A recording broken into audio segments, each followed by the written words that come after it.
সাধারণ মানুষের মতো দুটি হাত নেই রবিউলের। এক হাতবিহীন এক যুবক স্বপ্ন দেখে স্বাবলম্বী হওয়ার। পরিবারের বোঝা না হয়ে সিরাজগঞ্জ থেকে কাজের সন্ধানে ঢাকায় আসেন রবিউল। চাকরি না পাওয়া অবস্থায় রাস্তায় ও পরিবহনে পপকর্ন, আলুর চিপস বিক্রি করে জীবিকা নির্বাহ করছে তিনি। সমাজের কারো কাছে মাথা নত না করে ছোট ব্যবসা শুরু করছে রবিউল। তার স্বপ্ন হলো একটি ছোট্ট চার দোকান স্থাপন করা। সমাজের সামান্য সহায়তায় বদলে যেতে পারে রবিউলের জীবন।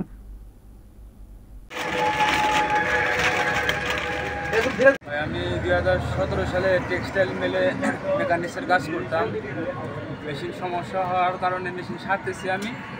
এর মধ্যে একজন ভুল করে মেশিনটা রানিং করে দিয়েছিল আর কি। তারপরে আমার মেশিনে হাত রাখা ছিল, হাতটা তখনই মেশিনে ছিন্ন বিচ্ছিন্ন হয়ে গেছে। পরে কোম্পানি থেকে আমার চিকিৎসা করছিল আর 6 মাসের বেতন দিয়েছিল। দেওয়ার পরে চাকরি থেকে সরাই দিয়েছিল। তারপরে এলাকায় আসছি, বাবা মাঠে কৃষি কাজ করতো, বাবার সাথে একটু সহযোগিতা করতাম। কিন্তু অনেক জায়গায় কর্মদিনে করছি বা 8-10 হাজার টাকা বেতনে একটা চাকরি যদি হয়তো আমার চলতো। অনেক জায়গায় চেষ্টা করছি, আমার কেউ ওইভাবে চাকরি দেয় নাই বা হয় নাই চাকরি। তো এইভাবে বসে থাকলে তো আর হয় না, একটা কর্ম করতে তো হবে।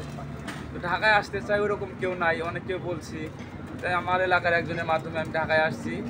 আমি কোনো উদ্দেশ্য নিয়ে আসছিলাম না যে আমার এই কর্মই হবে। আমি ভাবছিলাম যে ঢাকায় গেলে যে কোনো একটা কর্ম করতে পারবো আমি। তো আমি এসে ঢাকায় 4-5 দিন থাকার পরে রোডে দাঁড়ায় দেখলাম কী ব্যবসা করা যায়। পরে আমি যে আলুর চিপস, ঝালমুড়ি, পপকর্ন এগুলো নিয়ে 2 মাস হলো ব্যবসা করতেছি গাড়িতে। আল্লাহ দিলে গাড়িতে অনেকে উঠতে দেয়, অনেকে উঠতে দেয় না, সবাই তো একরকম না। গাড়িতে উঠতে দিলে বা জ্যাম থাকলে মোটামুটি 400-500 টাকা রোজগার হয়। এইভাবে খায়া করে চলতেছি। এখন ভাই উদ্দেশ্য হলো যে বাপের তো আর ওরকম জায়গা জন্য অর্থ সম্পদ নাই। আমি যেটা দিয়েই আল্লাহ খাওয়া করে পাইছে, যে টাকাটা আমি রোজগার করতে পারি বা যেটা পুঁজি করতে পারি, মানে ভবিষ্যতে একটা চিন্তা ভাবনা আছে যে আমার কিছু টাকা চালান হলে এতে গাড়িতে ওঠায় রিক্স হয়ে যায়। অনেকের সময় গাড়ি ব্রেক দিলে গাঁজা করে যখন একটা দোকান করতে পারলে আমার কর্মটা সুবিধা হয়। আর এটার জন্য তো একটা অ্যামাউন্ট দরকার, সেটা তো আর 1-2 দিনও হবে না।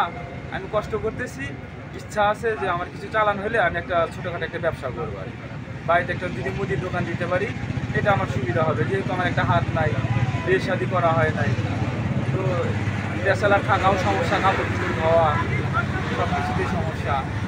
তো নিজে একটা বাড়িতে দোকান করলে মা বাবারও হেল্প পাবো বা যাই হোক বাড়ির থেকে ভালোভাবে চলতে পারবো আর কি, যদি একটা ব্যবসা হয়।